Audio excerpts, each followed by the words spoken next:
牛肉嘅營養價值係好高㗎，我每個禮拜都會整3次呢個腐竹牛肉煲俾小朋友食。牛肉鮮香嫩滑，腐竹吸晒啲湯汁，真係超級好食㗎。買返嚟嘅腐竹對半咬斷佢，跟住倒啲溫水落去，加一殼鹽。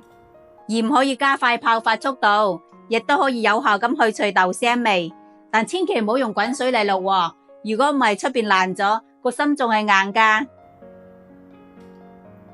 跟住我哋將牛肉切成薄片，盡量切薄少少喎，咁樣熟得快，仲可以更好咁吸收醬汁。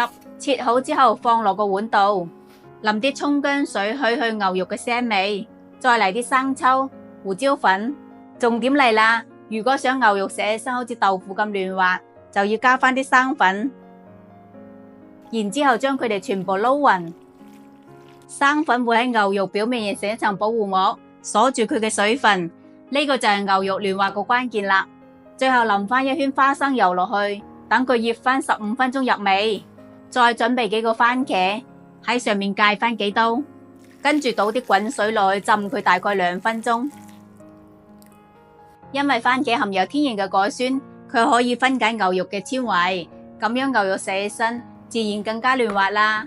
你睇，浸好嘅番茄就好容易剝皮啦。再將佢切成細細嚿。各位哥哥姐姐們，我每日都喺度分享煮餸嘅小技巧，可唔可以俾個小紅心支持鼓勵下我呢？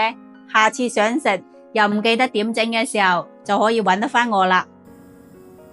將啲油燒熱咗之後，落啲蔥薑蒜，開大火爆香佢，跟住放入切好嘅番茄，加少少鹽，一啲啲白糖，將佢哋全部炒出湯汁嚟，加返半碗清水，2圈生抽同少少蠔油，跟住放啲金針菇同腐竹喺下面墊底，冚蓋先煮佢3分鐘，等番茄同腐竹嘅味道融合埋一齊。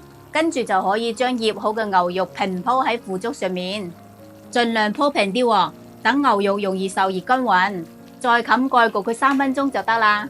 千祈要記得牛肉唔可以煮太耐㗎，唔係嘅話牛肉老咗，食起身就又硬又柴啦。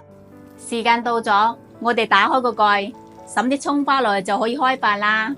咁樣整嘅腐竹牛肉煲可以好好咁保留牛肉本身嘅營養同味道。腐竹吸晒啲湯汁，滑嫩又爽口，好食又送飯，你哋都快啲試下啦！